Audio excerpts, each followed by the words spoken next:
de Deus, que é uma personagem do Antigo Testamento, que se parece muito com você e se parece muito comigo.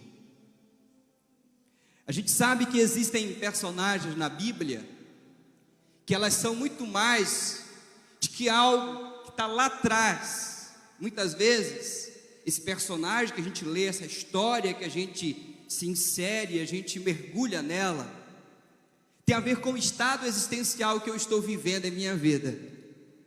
E a nossa intenção nessa noite é que, a partir das lições que a gente vai extrair dessa personagem, você venha a aplicar na tua vida e extrair o melhor de Deus. Amém? Então abre a tua Bíblia aí comigo, lá no Antigo Testamento, no livro de 1 Reis, no capítulo 19, e eu passarei a ler com você a partir do versículo 1. Eu vou falar sobre Elias, eu vou falar sobre este profeta que tem um legado histórico, bíblico, tão especial, mas que também, humano como a gente, ele passou por várias situações, as quais talvez nós tenhamos aqui pessoas que estão passando também por momentos em que Elias passou. Vocês podem permanecer sentados. 1 Reis, livro de 1 Reis, capítulo 19, versos de 1 a 13. Diz assim o texto bíblico: E Acabe fez saber a Jezabel tudo quanto Elias havia feito, e como totalmente matara todos os profetas à espada. Então Jezabel mandou um mensageiro a Elias a dizer-lhe: Assim me façam os deuses e tantos outros, se de certo amanhã, a estas horas, não puser a tua vida como a de um deles. O que vendo ele, se levantou e para escapar com vida se foi, e chegando Berseba, que pertence a Judá, deixou ali o seu servo. Ele, porém, foi ao deserto, caminho de um dia, e foi sentar-se debaixo de um zimbro, e pediu assim a morte: Já basta, Senhor, toma agora a minha vida, pois não sou melhor do que os meus pais. E deitou-se e dormiu debaixo do zimbro. E eis que um anjo o tocou e lhe disse: Levanta-te e come. E olhou, e eis que à sua cabeceira estava um pão cozido sobre as brasas e uma botija de água. E comeu e bebeu e tornou a deitar-se. E o anjo do Senhor tornou segunda vez e o tocou e lhe disse: Levanta-te, come, porque longo te será o caminho. Levantou-se, pois, comeu, bebeu, e com a força daquela comida, ele caminhou 40 dias e 40 noites até o Horebe, o monte de Deus, e entrou ali numa caverna, e passou a noite. E eis que a palavra do Senhor veio a ele e lhe disse: Que fazes aqui, Elias? E ele disse, ele conversou com Deus, e disse assim: Tenho sido muito zeloso perante o Senhor, Deus dos exércitos, porque os filhos de Israel deixaram a tua aliança, derrubaram os teus altares e mataram os teus profetas a espadas. Só eu fiquei, e então buscam a minha vida, querem tirar a minha vida. Aí Deus falou o seguinte para Elias: Sai para fora e te põe de pé neste monte perante o Senhor. E eis que passava o Senhor, como também um grande e forte vento que fendia os montes e quebrava as penhas diante do Senhor. Porém, o Senhor não estava no vento. E depois do vento, um terremoto também. O Senhor não estava no terremoto. Depois do terremoto, um fogo, porém o Senhor também não estava no fogo. E depois do fogo, uma voz mansa e delicada. E sucedeu que, ouvindo-a, Elias envolveu o seu rosto na sua capa e saiu para fora. E pôs-se à entrada da caverna. E vês que veio uma voz que dizia: que fazes tu aqui, Elias? Convido você a orar comigo mais uma vez. Coloca a mão no teu coração nessa hora. Diz para Deus: Senhor, eu acredito e eu creio que ao abrir desta palavra, emana dela fonte de vida eterna. E muito mais do que histórias que aconteceram, esta palavra nos relata acerca da minha vida, do meu caráter, do meu ser, da minha experiência com Deus. Revela minha falha, revela aquilo que eu preciso e revela o quão pequeno que eu sou e o quão grandioso tu és, Senhor. Portanto, Pai, que a tua voz continue a ecoar neste lugar e que o nosso coração, o meu coração, o coração dos meus amigos e irmãos que estão aqui, sejam impactados pela palavra do Espírito Santo de Deus revelada nesta noite, em nome do Senhor Jesus Cristo. Amém. De fato, é fácil nós reagirmos com lucidez quando o sucesso bate à nossa porta, quando o mundo nos aplaude, quando o nosso ego é inflado, quando ouvimos coisas boas ao nosso respeito, nós nos elevamos, a nossa alma se eleva, e a gente se sente super bem, feliz, o dia fica mais bonito, tudo é melhor. No entanto, muitas pessoas revelam-se em situações muito piores da vida, quando o sofrimento cruza a avenida da sua vida, quando começam a experimentar inverno na sua existência, quando começam a perceber que no solo da desesperança não há uma flor de esperança para olhar e se apegar. E é aí de fato que nós conhecemos quem somos. É aí de fato que nós conhecemos a dimensão da nossa fé. É aí então que nós passamos a olhar não mais para nós mesmos, apenas e unicamente, e começamos a centralizar o nosso olhar em Deus, naquele que tem todo o poder de mudar toda e qualquer realidade. É assim que acontece na vida de Elias. Elias é uma personagem meio enigmática do Antigo Testamento. A gente não sabe sobre a genealogia de Elias, a gente não sabe sobre o parentesco, sobre a família. A Bíblia apenas começa a narrar sobre Elias, dizendo que ele é o tesbita. Tesbita não é o sobrenome dele, isso tem a ver com a região, o lugar de onde ele veio. Ele vem de Tisbe.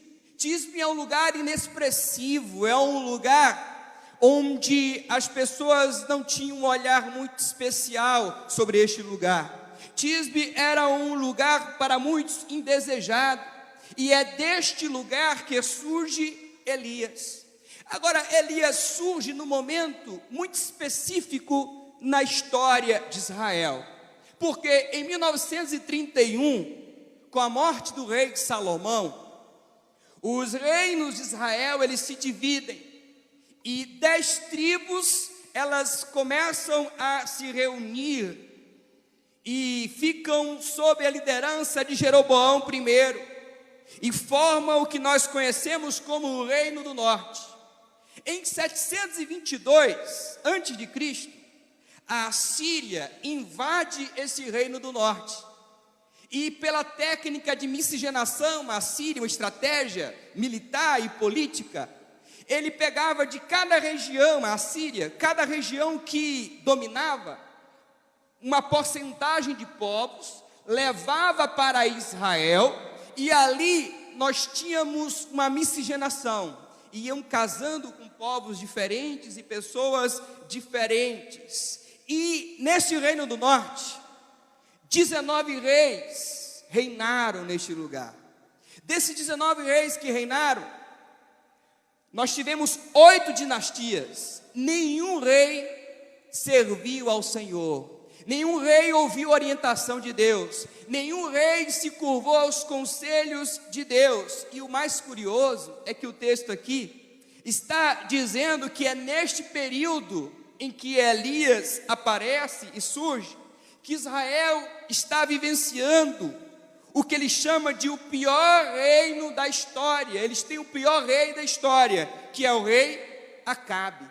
Acabe, ele é fruto de um pai que tomou o reino através de um golpe, e foi governando e trouxe prosperidade, porém, com a prosperidade e com os avanços, a turma estava deixando Deus de lado.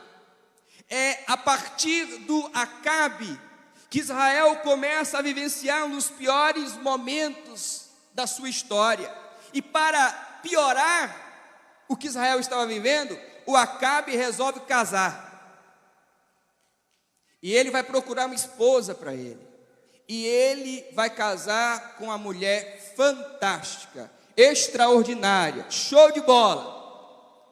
Quem sabe o nome dela? Pois é essa aí, Jezabel. Jezabel, ela era assassina, feiticeira e mandona. Mandava no marido mesmo. Mandava, e o Acabe, coitado, vivia sob a opressão de Jezabel. E a Jezabel, ela é responsável, segundo o texto bíblico, por implantar adoração ao deus Baal, do profetismo cananeu. É a Jezabel que é a responsável, segundo as narrativas do texto bíblico, por perseguir profetas e a levar o Acabe a esse momento tão distante de Deus, da história do povo de Israel, da sua conexão com Deus e Yahvé. Elias é chamado para intervir nesse contexto.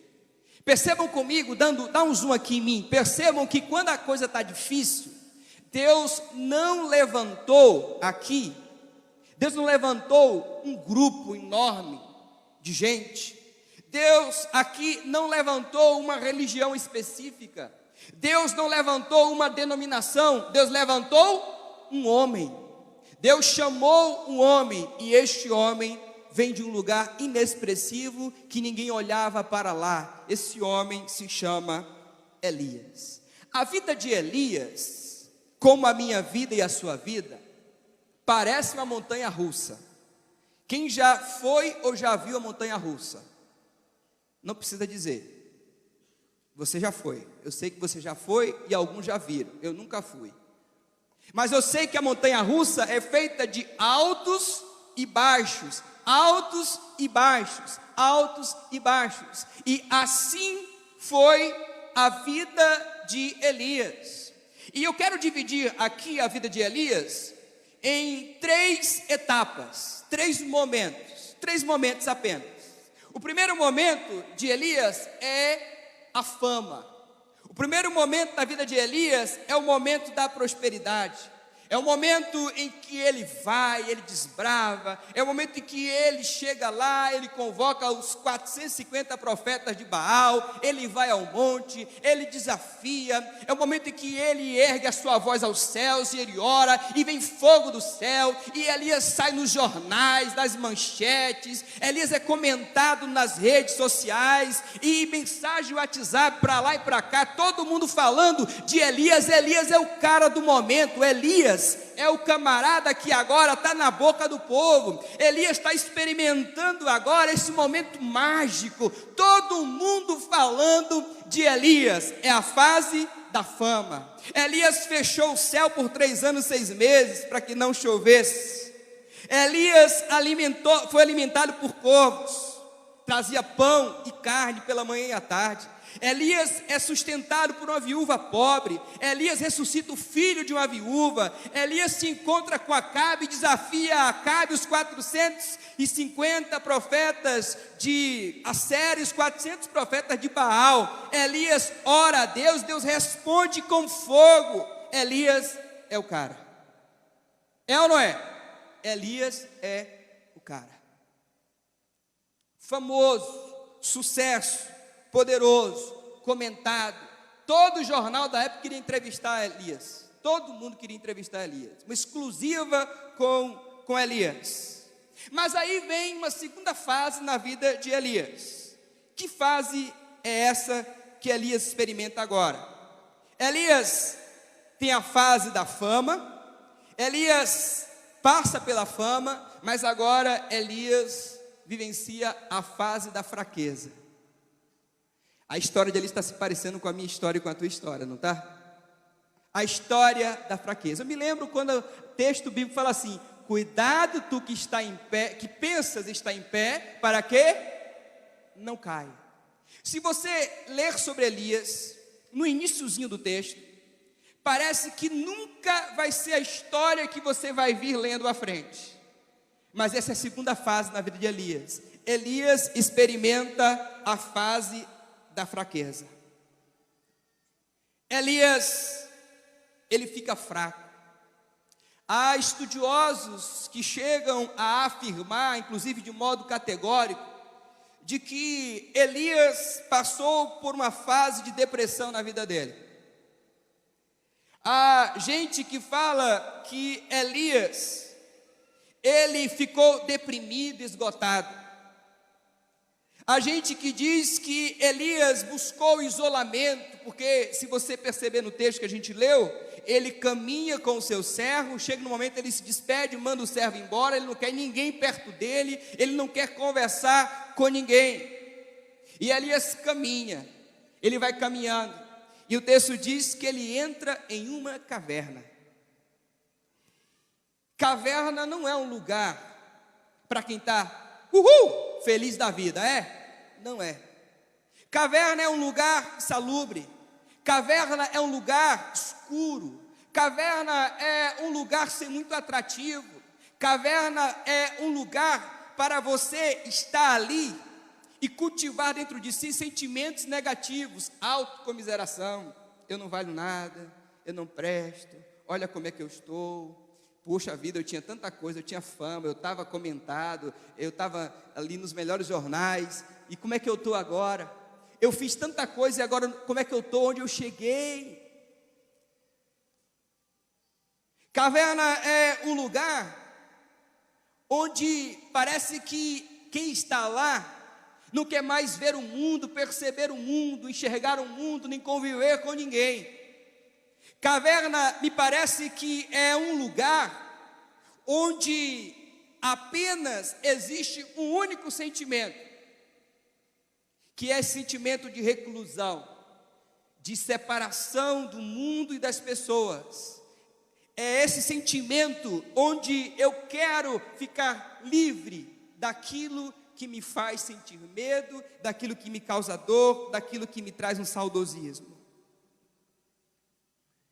É nesse momento de fraqueza que a gente percebe quem de fato é o ser humano.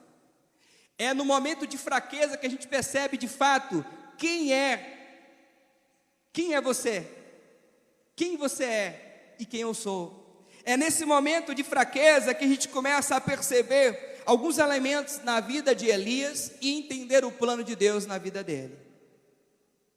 Estudiosos afirmam que o trajeto feito por Elias é o mesmo trajeto estabelecido por Moisés quando retirou o povo do deserto.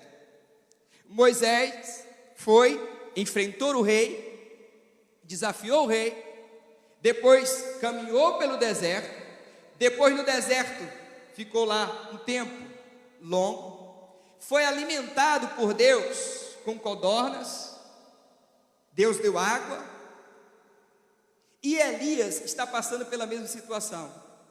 Ele desafia o rei, ele caminha pelo deserto, e agora ele entra em um momento em que Deus cuida dele, alimenta ele, e agora ele está na caverna. Parece que dali não tem mais para onde ele ir. Parece que é deste lugar agora que ele não tem mais para onde ir. Ei, dá um zoom aqui em mim. É quando a nossa força se esgota. É quando a gente acha que não tem mais lugar nenhum para ir. É quando a gente pensa que não tem mais porta nenhuma para bater. É aí que a gente começa a perceber que nós não somos absolutamente nada. A fraqueza humana, mas também é aí que a gente percebe Deus. Enxergamos Deus e percebemos quem Deus é na nossa vida. Essa fase da fraqueza é a fase que ninguém quer passar. E parece que é a mais demorada de todas. A fama passa muito rápido, mas a fraqueza parece que ela estaciona ali e ela fica e fica. Eu vou só elencar aqui algumas coisas que a gente pode apontar na vida de Elias e veja se parece um pouco com a sua vida hoje. Elias se sentiu fracassado. Ele disse: basta, Senhor, toma, tira a minha vida agora, porque não sou melhor do que os meus pais. Elias se sentiu só. Ele fala assim: só eu fiquei entre os profetas, estou sozinho. Elias se sentiu cansado, exausto, e ele se sente cansado e sem força para continuar a vida. Elias enfrentou perigo físico, gente queria matá-lo, e a fuga na vida de Elias é uma atitude incompatível com aquele que colocou a sua vida, na mão de Deus. Quando a gente pensa que está tudo acabando para Elias, vem a terceira fase, é a fase da renovação. Deus renova a vida de Elias. Deus manda o anjo levar comida para Elias. Deus pergunta por 2 vezes: o que fazes aqui, Elias? Qual o teu problema, Elias? O que está acontecendo, Elias? E parece que Elias vai reagir. Ele come, ele bebe, mas ele volta a dormir. Meio contraditório. Como é que alguém está pedindo a morte, quer morrer, não tem coragem de tirar a sua própria vida, talvez, e aí ele come e ele volta a dormir. Parece que de fato ele não queria morrer, ou ele queria chamar a atenção de Deus, não sei, mas parece que Elias está vivendo um drama que a gente tem vivido na nossa vida. A gente se fecha, se tranca. E aí, nessa fase de renovação, a gente aprende algumas coisas. A gente aprende pelo menos 3 coisas. A gente aprende que oração tem poder. A gente aprende que depressão tem solução. E a gente aprende que Deus sustenta e que Deus cuida. Porque é assim que Elias é restaurado. Ele é restaurado, ele é transformado, ele é revigorado por Deus. E Deus chama, e ele sai da caverna, e ele enxerga o mundo. E Deus o chama a um diálogo. Ele espera Deus no sobrenatural, no trovão, em outros sons, mas desaparece com uma voz. Voz é diálogo. Deus chama para dialogar, para conversar. Ele começa a conversar com Deus. E quando ele começa a conversar com Deus, nesse momento de conversa, ele começa a revelar para Deus o que ele sente, como ele está, e Deus começa a revelar a sua intenção, a sua vontade para a vida dele. Essa é a vida de Elias. Ou melhor, esse é um resumo da vida de Elias, do sucesso ao fracasso e ao renovo do Senhor na vida dele.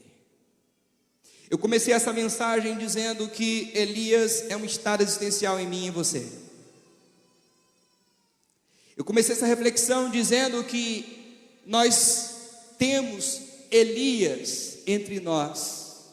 Eu comecei essa mensagem dizendo que o texto bíblico é capaz de revelar para nós tudo aquilo que nós somos, sentimos e a vontade de Deus para nós.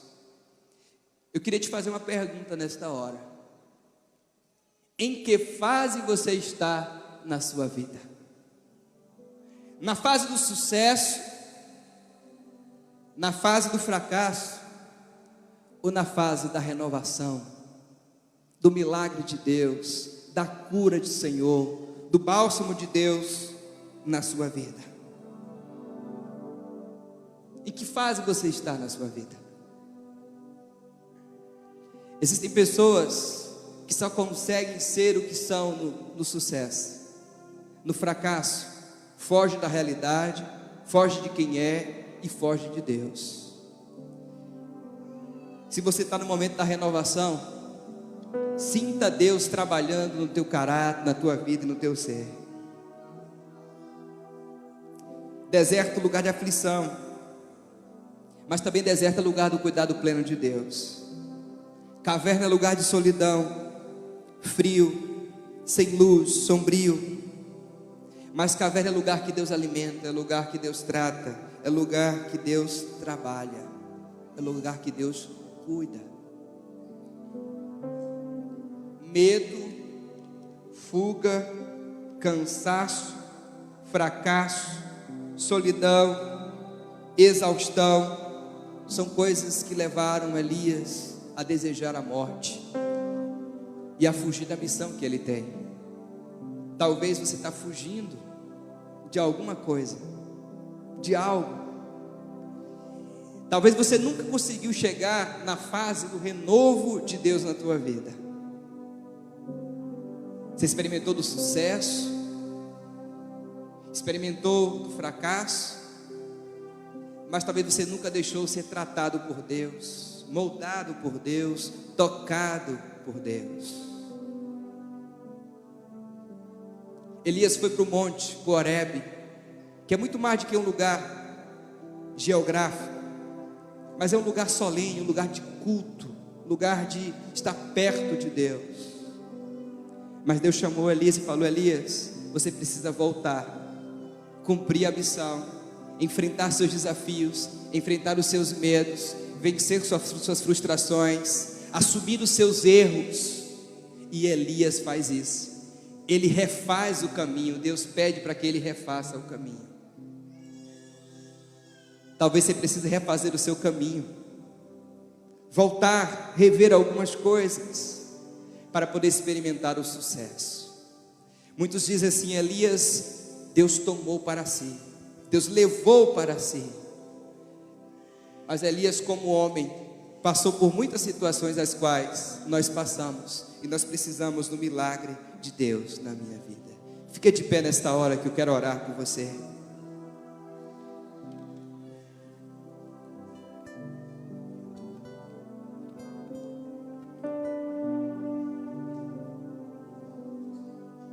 Entenda que você não é a única pessoa ferida. Elias disse: só eu fiquei. Não, ele não estava conseguindo ler a realidade, porque existiam outros profetas escondidos também.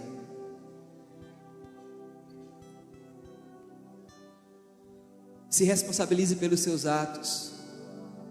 O que você errou, diga: eu errei. Porque Deus te perdoa, Ele cuida de você. Quando a coisa se tornar dolorosa e difícil, resista firme, porque Deus está com você. Pare de acusar.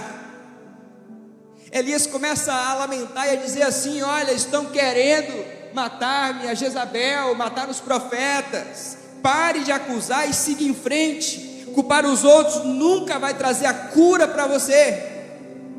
Existe gente que teve um monte de coisa, sucesso, empresa, dinheiro, cargos, e perdeu, e hoje não consegue caminhar porque fica olhando para trás. Eu tinha, eu tive, eu passei, eu era. Você só consegue avançar quando você olha para frente e diz: Deus, a minha vida está em tuas mãos. Quando a gente para de exigir demais de nós mesmos, nós deixamos Deus agir na nossa vida. Elias estava exigindo demais dele, exigia tanto, que ele chega a achar que ele não vai conseguir e pede a morte. Feche os teus olhos para a gente orar nessa hora. Maravilhoso e eterno Deus, nesta hora, Senhor, os teus filhos e filhas que estão aqui ouviram acerca da história do profeta Elias. Nesta história, Senhor, nós identificamos traços na vida de Elias que muitos de nós já vivenciamos, ou que alguns também vivenciam hoje, Pai. Saber como Elias venceu e foi curado e foi tratado, saber como Elias voltou à ativa, a ser mais forte e mais compromissado do que ele era, isso nos traz esperança ao coração e nos faz pensar e crer que, por mais difícil que seja a nossa situação, o momento que nós estamos vivendo, o Senhor trata, o Senhor cura, o Senhor alimenta, o Senhor restaura, o Senhor transforma, o Senhor acompanha, o Senhor dá um novo caminho, uma nova ordem, o Senhor está ao lado, Pai. O meu desejo, Senhor, nesta hora, o desejo do meu coração, é que o Senhor, que sonda os corações e conhece cada vida aqui presente, vá agindo em cada ser, porque tem gente, Deus, que está encantada,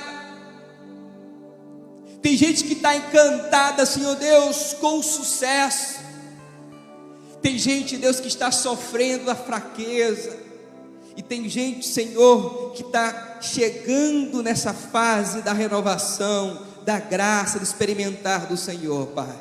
Senhor, em nome de Jesus, vai cuidando de cada um dos teus filhos, Senhor, vai transformando as suas vidas, vai sarando a sua alma. Se existem feridas abertas, que o Senhor venha nesta noite estar cicatrizando, Senhor. Se existem frustrações, traumas, complexos, que o Senhor venha a tratar de modo particular cada um, Senhor. Deus, se existem vidas que vivem no saudosismo, lamentando, dizendo: eu tinha, eu era, eu podia, Deus, nesta hora, os faça enxergar não mais o passado, mas enxergar o futuro de graça do Senhor na sua vida, Pai. Deus, nós queremos adentrar uma nova semana, Senhor, na esperança e na alegria de que o Senhor está com a gente, nos dando toda a força necessária para o enfrentamento da vida, Pai. Deus, dá força aos teus filhos ao longo dessa semana, dá força às tuas filhas, Pai, para que no momento de dor, de fraqueza, encontre em Ti todo o sustento necessário para continuar caminhando, Senhor.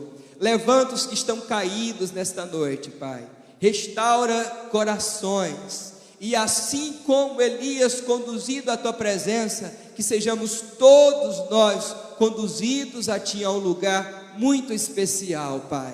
Essa é a oração que Te fazemos no nome do Senhor Jesus Cristo.